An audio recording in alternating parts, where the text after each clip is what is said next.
level. That's the point of getting in here is to get you so that you are comfortable and confident in your system. I am Colleen Stubbs. I'm the founder of Simplified CEO Systems, and I help midlife entrepreneurs build both a business and a life that they're madly passionate about. And I do that by teaching them to simplify, automate, and delegate inside their business using Go High Level as a tool. Our guest today is Cathy Derksen. Cathy, I'm so excited that you are here with us today. Um, I have seen you in many different places.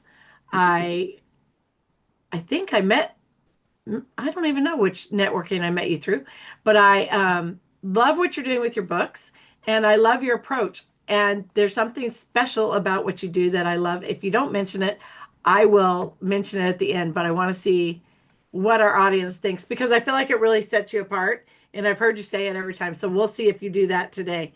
Um, Cathy, why don't you go ahead and start by telling us a little bit about yourself so Sure. that actually, just a second, let me push record. Nicole was going to remind me, she forgot.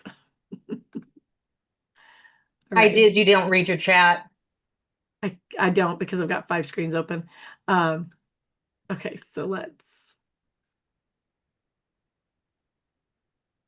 all right, let's start that again. Good morning. Good morning. I am Colleen Stubbs. Welcome to Monday Morning Business Foreplay. I am the founder of Simplified CEO Systems, and I help. Why is that not working right? Let's try one more time. Why not be Monday? Okay, third time's a charm. Good morning. Good morning. I'm Colleen Stubbs, founder of Simplified CEO Systems. Welcome to Monday Morning Business Foreplay. It is the strategic warm up that makes sure the rest of your week hits just right. I am the founder of Simplified CEO Systems, and I help midlife entrepreneurs to build both a business and a lifestyle that they're madly passionate about. I do this by helping them to simplify, automate, and delegate inside their business using Go High Level as a tool. If you are a Go High Level user and you are even a little bit overwhelmed by it, today's a great day to be on here because you can join us for our 14-day simplified Go High Level challenge, which starts today. Reach out to Ashley in the chat. She is my admin. Our guest today is Cathy Derksen, and we are diving into how to maximize your impact as a best-selling author.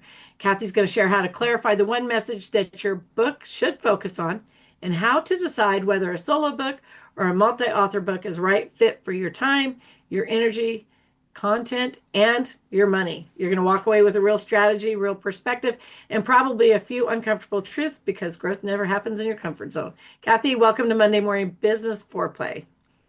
Will you please give us a little insight into who you are as a person, not so much as an entrepreneur, but you have a few minutes here to make yourself relatable to us on the human level.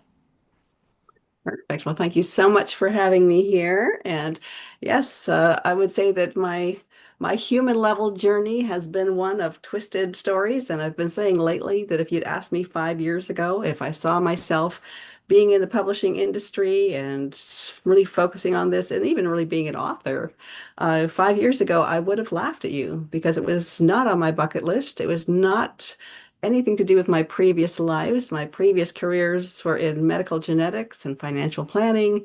And so stepping into the publishing world is a whole new thing. Very good, very good. And so um, let's just get into it. I know you have a presentation. You want to go ahead and make sure you have the Sure, let me just share the screen here and get that all working. All right, we'll just get that. Click a few buttons and voila. There we go. All right. And yes, so as Colleen mentioned, the theme that I'm going to talk about today is how to maximize your impact as a best-selling author. And I know in the room right now, we have several people who are involved in the publishing industry on many different levels. So for many of you, this will be very simplified, but really a big focus of my work is speaking to people who are not yet published. And especially for those who really where they are stuck in that feeling, well, I'm not an author, I'm not important enough, my story's not big enough. So really those are the people that I tend to focus on, the ones that really should be stepping into this world, but are feeling like they're not it's not them. And so just for a quick overview, the main thing that I do is focused on creating multi-author books. Midlife people are my main focus. This is a collection of some of my books so far. And so really the idea is to really, like I said, give people an opportunity to step into the publishing industry. To me, doing a multi-author book is the best way to really just get your toe in the water, get a feel for it. And to date, I have been published in 25 anthologies. Many of those are other people's books that I'm just one of the authors in. And of the collection that I have brought together and put out in the world, I've just published my 11th book. So got to update this picture. And so really this is where my heart is and where the big spotlight, the focus of my work is. And so, as Colleen mentioned, today we're going to kind of do a quick overview of the value of being a published author, looking at solo versus the multi-author book opportunities, and then the opportunities that are created by your book and how you can personalize your visibility with a book. And so, people often underestimate the value of being a published author. And I would say in this day and age, as an entrepreneur, and especially if speaking is something that you are putting on your list of things that you do in your business, I would say that being a published author is required. That if you're not a published author, if you don't have that word author in your profile, that it's almost to the point that people wonder why. Why aren't you published yet? Like, don't you have enough to say? Like, aren't you important enough? And so really, even just having that word author in your profile takes you into opportunities and communities that you otherwise would not have been invited to or had the opportunity to participate in. And especially, again, kind of looking at the multi-author book opportunity, one of the things I love about it, really, with my books, we have roughly 20 people per book. They could be anywhere around the world. So now you think about it, you're working in this group where you've got 20 people. Most of the time they're brand new, they're people you haven't met yet. So they're people and communities that you otherwise never would have had contact with. Now you and your work and your message are not only being broadcast out by yourself, but now all of these 20 people now have been introduced to you. They're now introducing you into their communities, again, potentially all over the world. So that is one of the big ways of really promoting yourself and expanding your network in a multi-author book. But even just having whether it's a solo book, whether it's a multi-author book, there's this an automatic feeling that people give you this different level of authority and credibility as an author.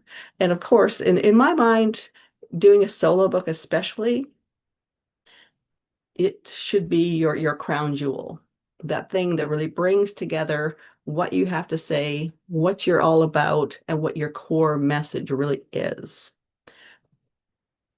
And yeah, so here we're speaking about a few of these things.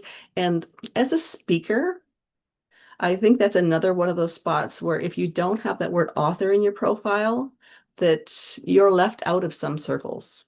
A lot of people who are organizing, whether it's conferences, summits, podcasts, they will often look for people who are authors first. And I think part of that is that assumption that if you're an author, you must have something important to say. And if you're not an author, that you're not at that level yet. So again, there's that kind of assumption that fits in there.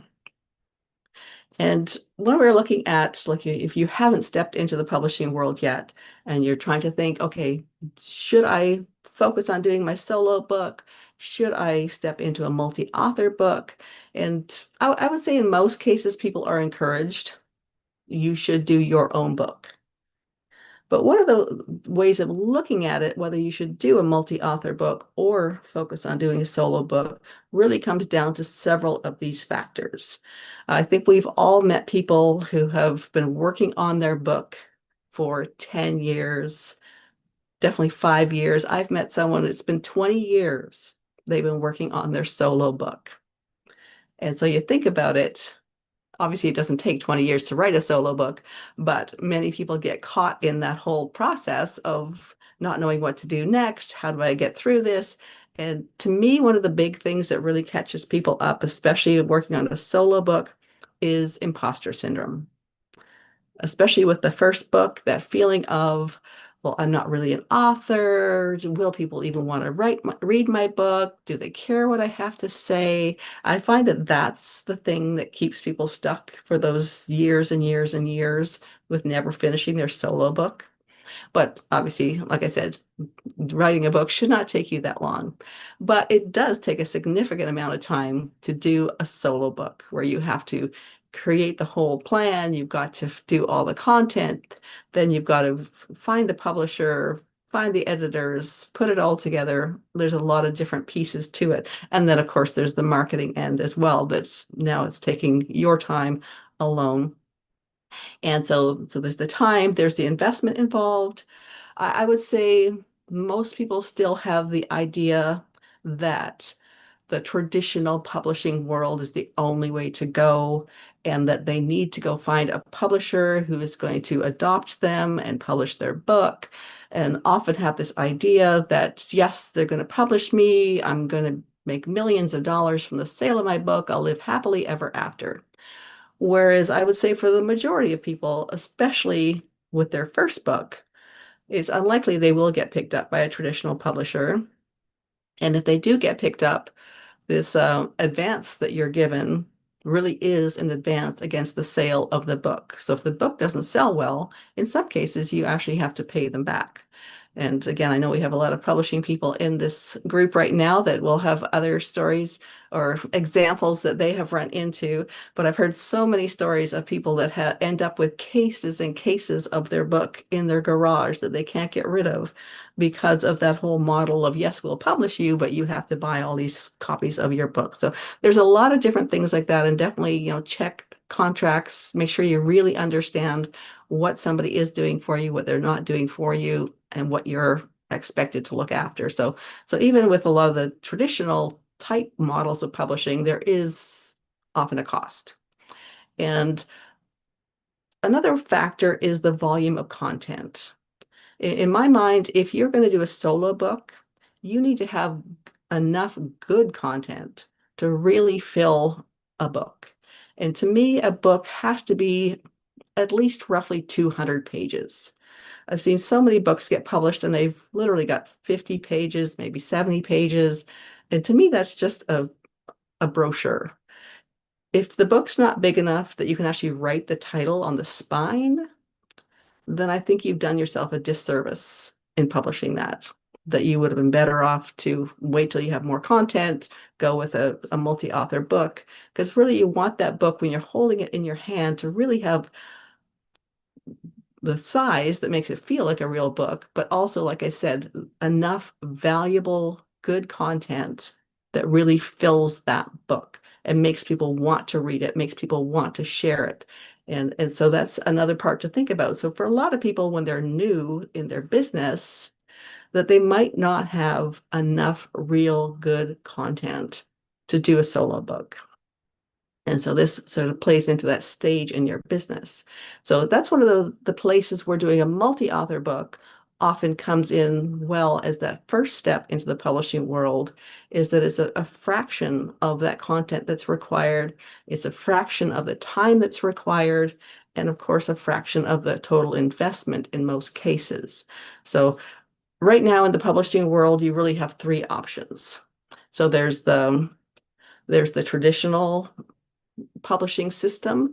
There is a hybrid publishing system, basically where you're hiring professional people in the publishing world to help you publish your book. And then there's also the self-publishing. And there's definitely a lot more to the self-publishing than people realize when they get into it. So I would definitely recommend that you at least step into a hybrid model if you are going to get into doing your own book. And so one of the things too that I love about books and how it is something that we can use to our advantage is really the book speaks for you. And one of the things that I love to kind of emphasize too, I find that a lot of people, when they do publish a book, they get so caught up in this idea that I have to sell more copies, I have to sell more copies, I have to sell more copies. And they end up spending all of their time running around trying to sell a copy here, a copy there, go here, sell 5 copies. And to me, that is approaching it the wrong way. It's not about selling the book, it's about the book selling you. And I love kind of looking at it that way and using the book more as a way of saying, this is who I am, this is my content, this is, this speaks for me. And so with a book, it really can be speaking for you in communities where when you're not there. It's clear who you are, what you represent, and what you're presenting to the world. And so, as I mentioned, this is the main thing that I do, and really becoming a best-selling author, amplifying your impact and your influence, really expanding yourself out into international communities. And I just really love how we can really create what I see as a ripple effect of impact with our message and getting it out into the world. And one of the things I love about books really is that they live forever.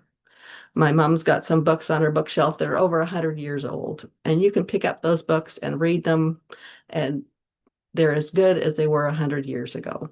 And to me, that is one of the big values, not just about promoting ourselves right now, which is obviously very important, but knowing that our message and our story can go on through history.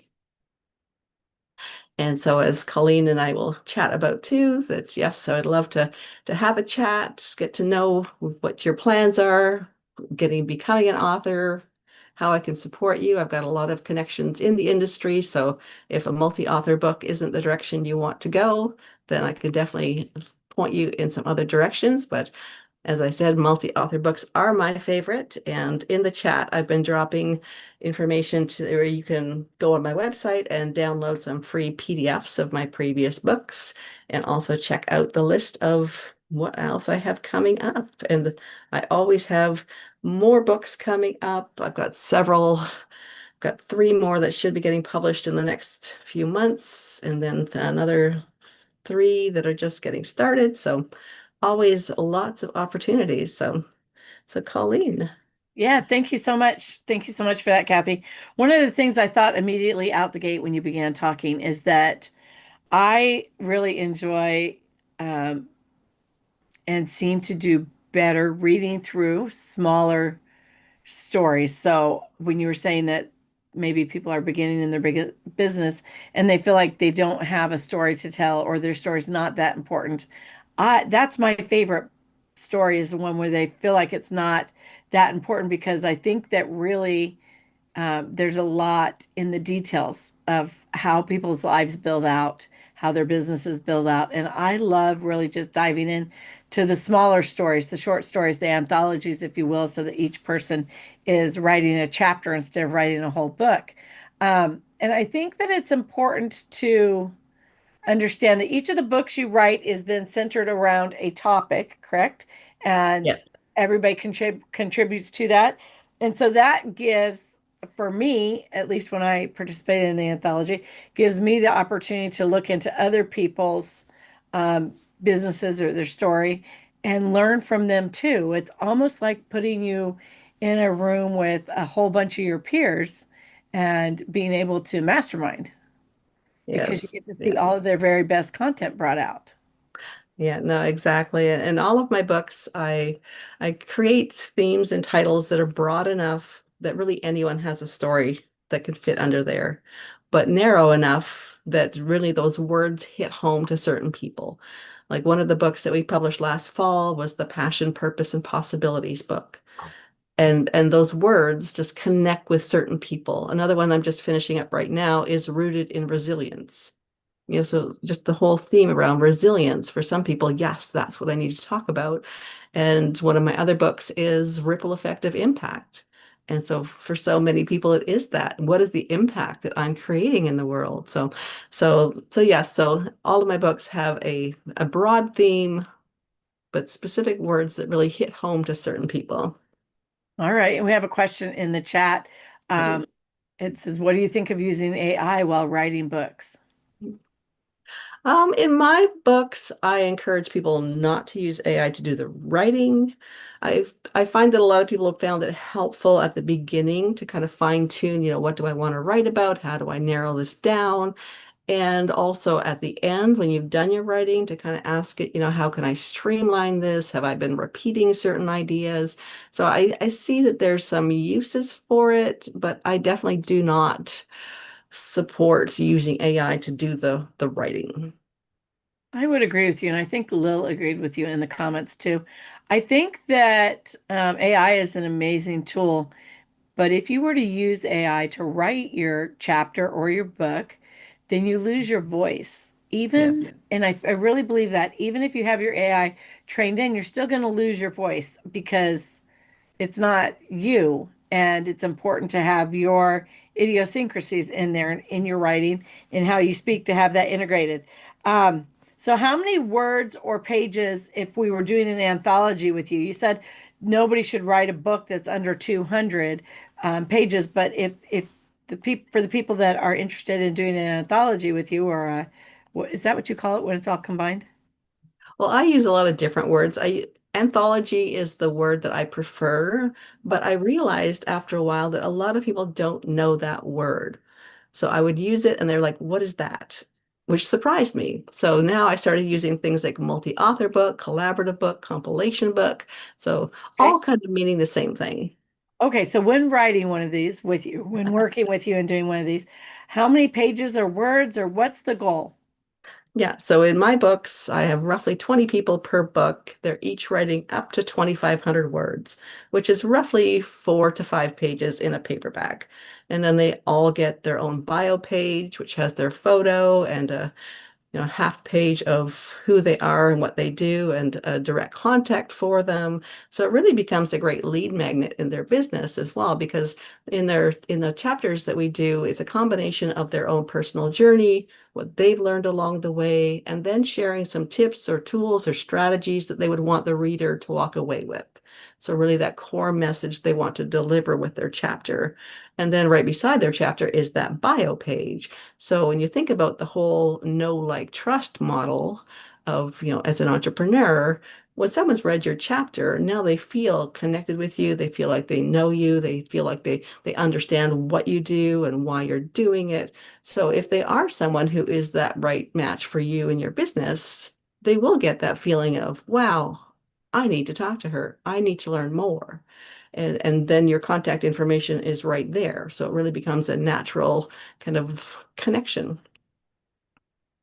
Okay, and then how many pages does that make your book? If they're only 4 or 5 pages and another page, so you're looking at 120 pages, is that about right? Oh, well, usually once we've got the intro and everything else in there, they usually end up, let me just see. Right here. Oh, I'll see exactly. This one's 250. That was and and really, to have a nice spine like that where you can easily have the words that I'm holding that upside down. Where people can actually read the title, see who the authors are, and people don't think about something like that, like the size of the spine and what the book feels like when you're holding it.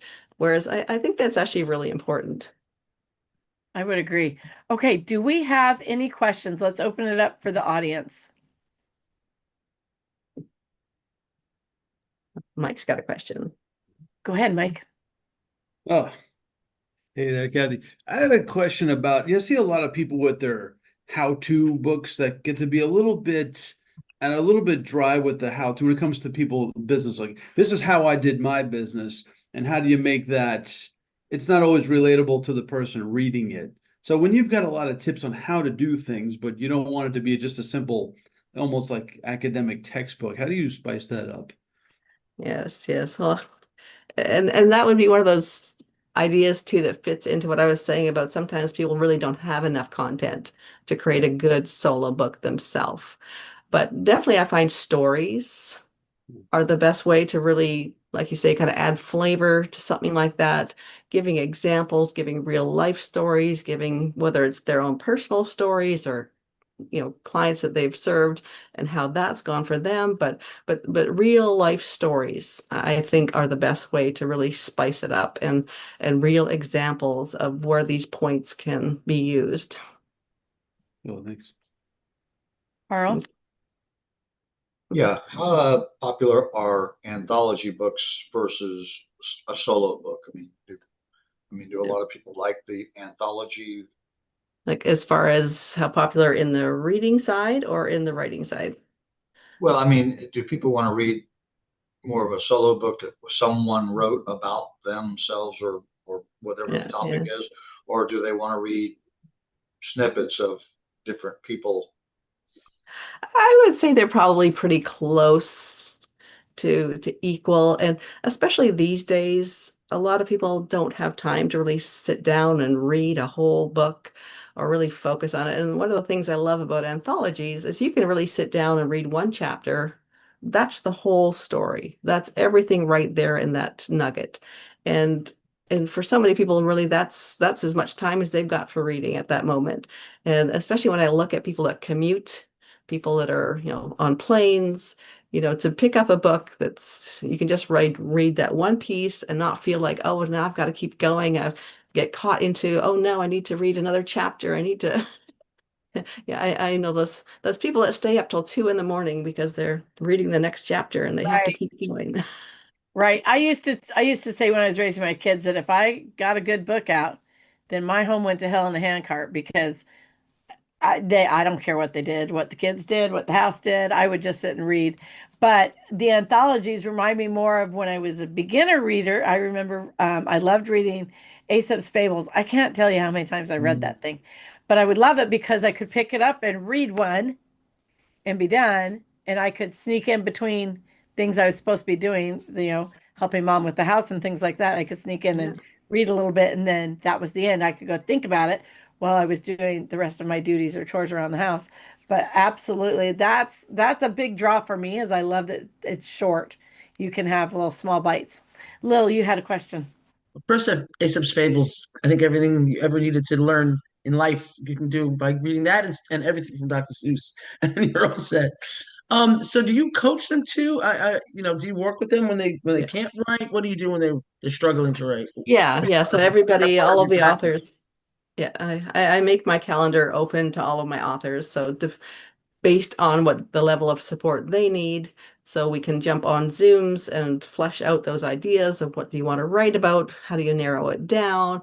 And then we go through the whole process of going through different drafts, clarifying, rewriting. And so, yes. And then we've got the professional editing team. So once we've got the copy really cleaned up, then we take it to the professional editing team that does all of that final proof and the proofreaders and all of the rest of that. So yes, we've got the whole system in place to support people on that journey as well.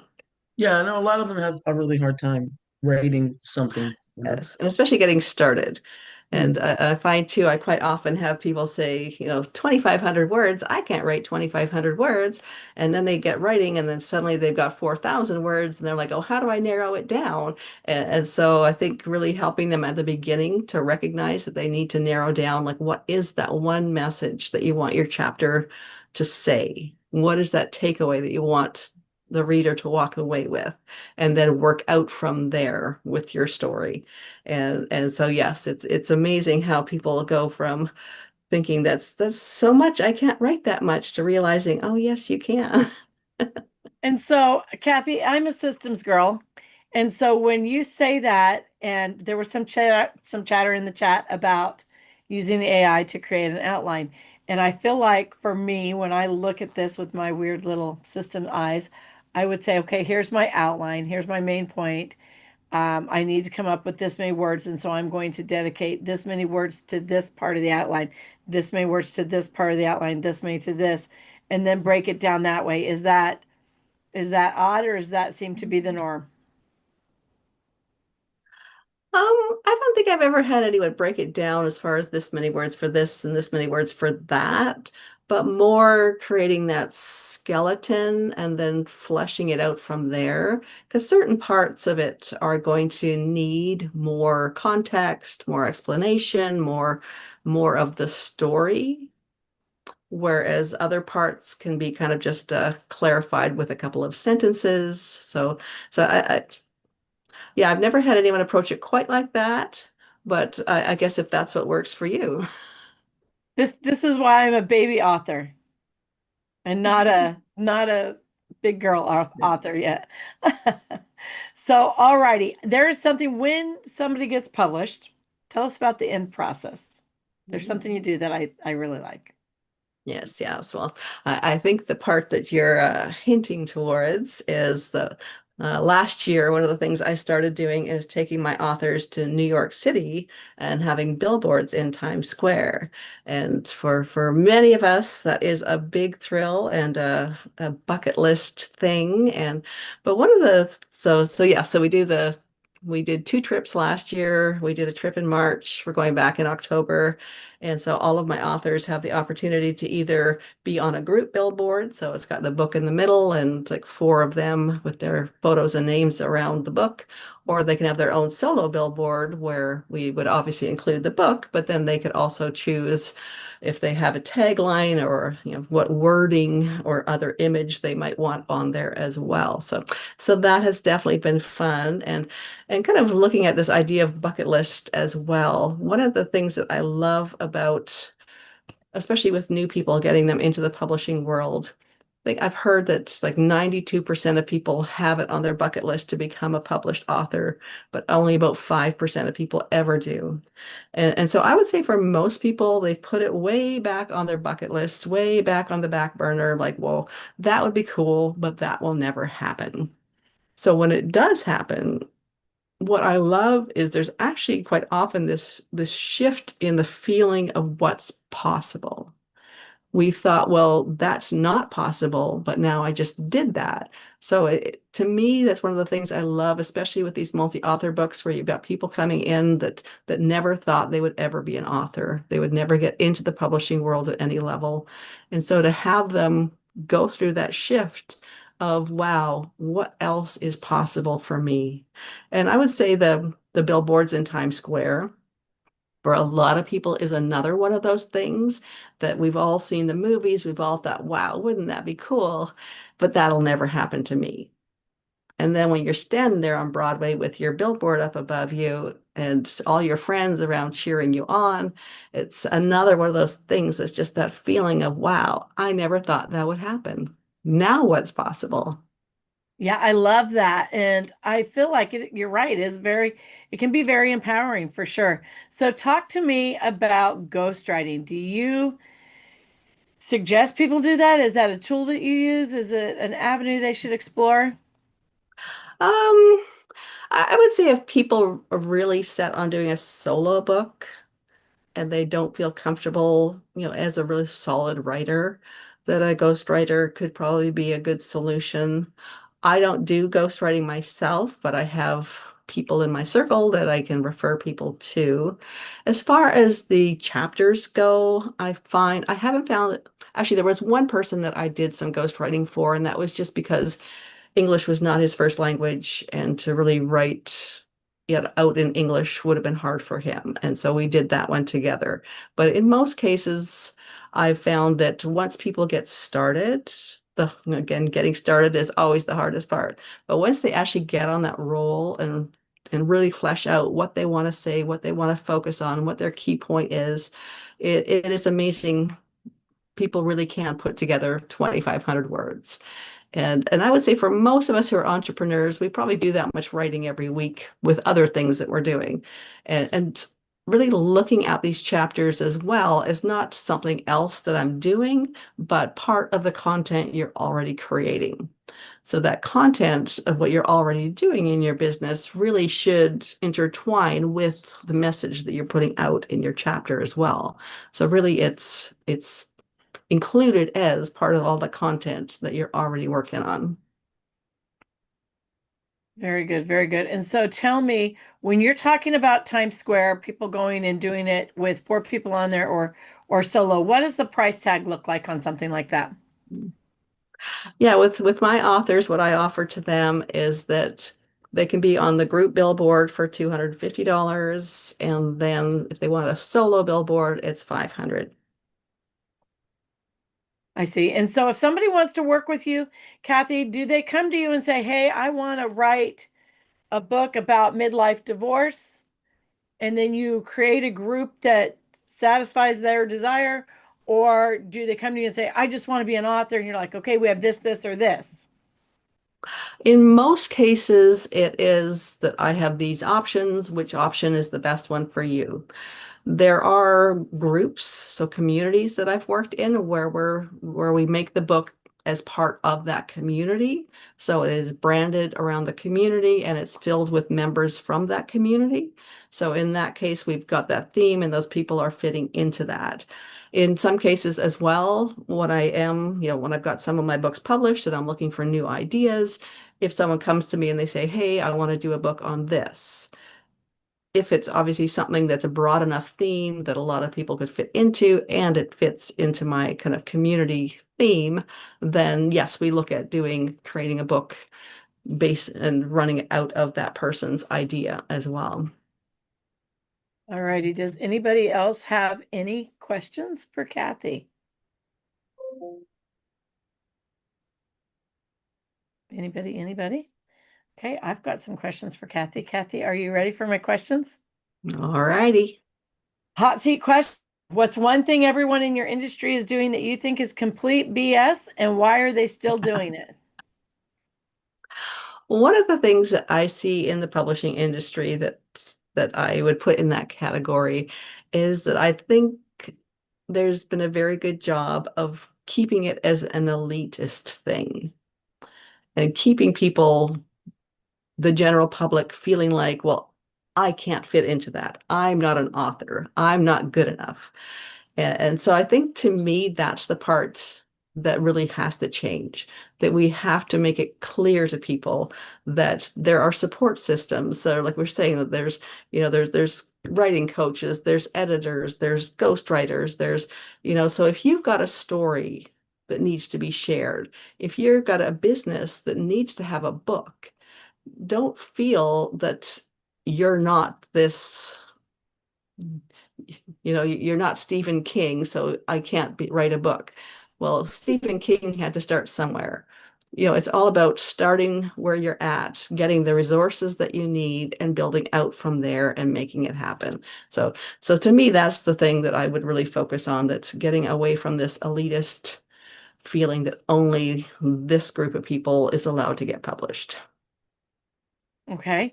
Question number 2. What's a mistake you personally made that cost you serious money or time, but you kept making it anyways because you were either too proud or too scared to admit that it wasn't working? Oh, the one that comes to mind is this difference of multi-author book versus solo book and where I can support people.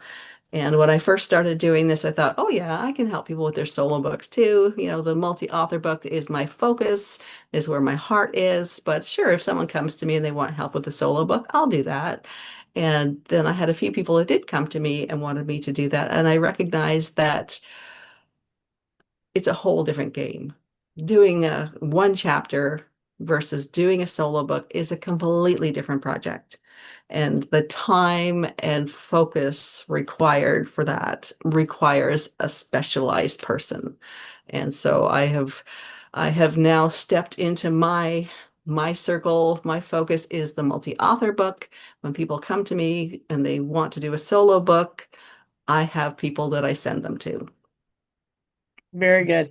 And then let's get to question number 3. If you could give only one piece of advice to someone in your industry, but would go completely against the grain, what would it be and why is it worth the backlash?